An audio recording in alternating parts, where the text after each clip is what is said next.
plant friends. Hope you guys are doing awesome out there. In this episode, I will try to answer or show you guys what is better for cutting or propagating or, doing stuff. Is it better to use a knife or scissors?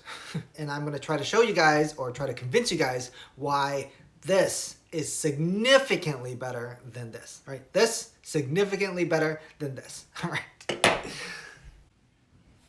Okay, guys, I'm going to try to see if I can convince you guys with this little demonstration.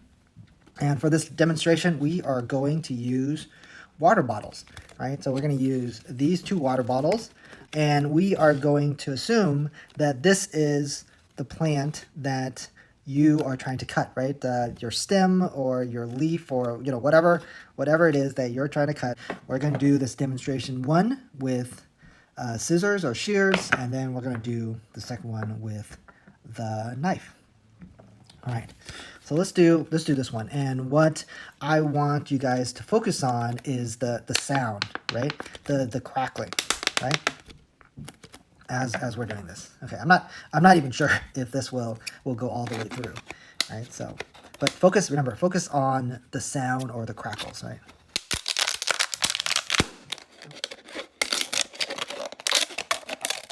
Okay. All right. Okay, so that worked. All right, so this is the second one, right, with the knife.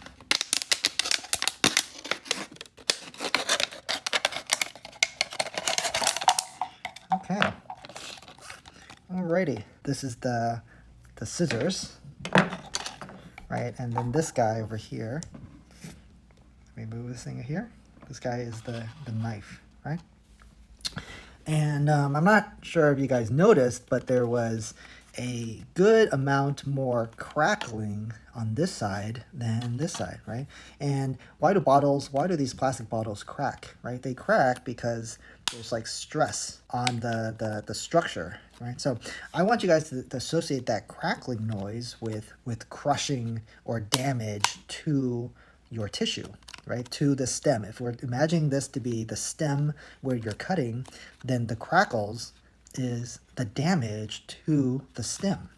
So let's look at these two. You can actually see, if you guys notice, that for the scissors we have this indentation, right, where we kind of like did a, when we cut like this, we kind of got this indentation here on that side. We really don't have that much on the knife side. Right. So this is a very crude and low budget, like this channel, a low budget example of scissors versus knives. So the thing is that when you're doing scissors, right? When you're doing scissors, I think it's probably, I don't know how to recreate it. Oh, it's like this, right? Like when you're doing scissors, what you're more likely to cause is a crush, right? What you're more likely to cause is a crushing injury, right? So this thing, as you're cutting, you're also crushing the tissue, right? Does that make sense? I hope it shows, right? You're crushing the tissue, right? So you're creating what we call in medicine, you're calling crush injury. And crush injury is an injury. An example you guys would know about crush injuries are bruises, right? You slam your arm or you slam your arm or leg or something into a sharp object or a corner, right? And you create, right, basically that crackle. You're just like, right, you create that crackle. And then under that, right, like the bruise develops, right? You break blood vessels, you break some tissue, and your bruise develops. For knives, right? For knives, supposedly, if you have a good knife, right, your knife should not create so much of a crush injury, even though this knife is not very, it's not sharp enough. But assuming you have a sharp knife, it should not create a crush injury. And also with a knife, you're only going through one direction, right? When you're using scissors, right? When you're using scissors, you're doing both. You're using, there's 2 points of contact, right? This up here and then down here, right? 2 points of contact. So So two more points of contact with the scissors and more potential for a crushing injury. So if you're thinking about this as your bottom cutting and you think about this as your top cutting, once you cut, there's already an injury here, right? This part is injured tissue, right? It's open tissue that's sensitive. It's more sensitive to root rot or just rot in general.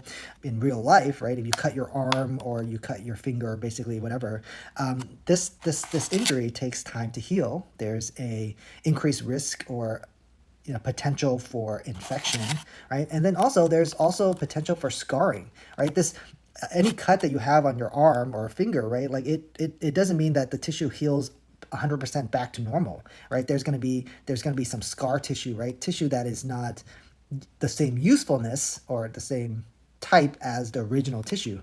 And this thing happens for plants as well. So after you do a cutting like this, you notice that if you look at your old cuttings, you notice that this tissue here is like dried up, right? So you kind of like lose this. This thing kind of like scars up. It I guess it reorganizes in a way that it's not regular tissue. So basically, when you have a cutting like this, after you cut it, basically the viable tissue is a little bit further down, right? Because this tissue reorganizes. And the thing is that the more you crush this tissue, right? You can see like areas of crush. The more you crush, the more injuries you make, so that your tissue is more likely to have more scar, more scar and more damaged areas that one takes longer to heal, and two, you have less normal tissue once it does heal, right? So that's why you don't want crushing injury, right? You want when you're cutting your plant or doing your cutting, you want it as clean as possible, right?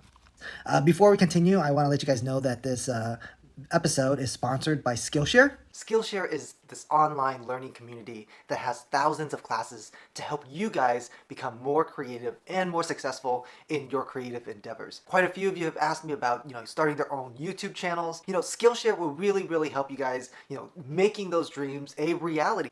So one of the classes that I'm currently taking is called Filmmaking on a Budget: Tips for Achieving a Cinematic Look. It's by Simon Code, and he's a filmmaker or production person, and he's giving really good tips on how to make better YouTube videos on a low budget. So they have tons of classes on illustration, graphic design, photography, film and video production, basically everything you guys need to get better at trying to be creative and sharing that creativity with, the rest of the world. And it's less than $10 a month with an annual subscription. The first 1,000 of my subscribers to click in the link in the description will get a free trial of premium membership so you can explore and express your creativity. So when we're talking about a knife, one is that you have like one point of contact, so you're less likely to have you're less likely to have crushing injury, so that you kind of end up with just a cleaner cut. So basically this wound of your plant is as manageable and as clean as possible. In surgery, right, when you're talking about surgery, you talk about people with, when surgeons, they cut, they use scalpels, right? And what a scalpel is it's a really expensive but also super sharp knife, right? So the sharper your knife is, then, even if you're doing your one point of contact, the sharper it is, then the less crushing injury, right? So when in the ORs, surgeons use super sharp knives so that there's less crushing injury, so that whatever part they're cutting is less likely to scar up and it heals better, right? So to really, it's really important to have as sharp a knife as you can when you're cutting. Okay, guys, so I hope this this super low budget example convinces you that the knife, when you're doing cuttings, the knife, assuming it's sharp and get the sharpest knife that you have, is superior to your scissors, right? And I think someone's gonna say oh, what if my scissors are super sharp and my knives are super dull? In that case, wouldn't the scissors be better than the knives? Sure, I'll leave that discussion and whatever theoretical thought process to you guys. But I would say in general, if you have equally sharp scissors and equally sharp knives, the knives are the way to go. Okay, so the other tip I have, and I probably have just like 2 more tips. The other tip I have is that when you're making a cut, right, you want to cut as perpendicular to your stem as possible, right? You don't want like a diagonal. You don't want a diagonal cut, right? You want it as perpendicular as possible. So the reason for the perpendicular is that you want to minimize this area, right? You want to minimize as much of the open wound as you can. So if you cut like this, that area is going to be smaller than if you cut diagonal. A diagonal slice is going to create a bigger surface area, and that's going to be creating a bigger wound. It also creates more. It makes it harder and to heal and more time to heal. So let me see. So we talk about where to cut. We talk about what to cut with in terms of like, a really, really sharp knife. I think the last thing is that a lot of people talk about like sterilization. Like do you have to like have a super clean knife or a super, super clean hands, or you have to wear gloves or whatever.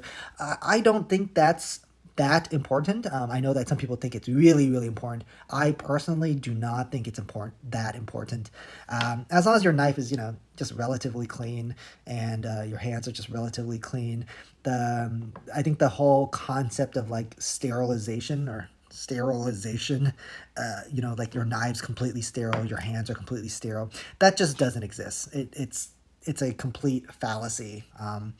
And if you think that like just by doing alcohol on your knives and then alcohol your hands or whatever, and using that to like cut and maybe alcohol the plant a little bit and just cutting it, and that makes the cleanest cut, sure, that probably like does the cleanest cut then.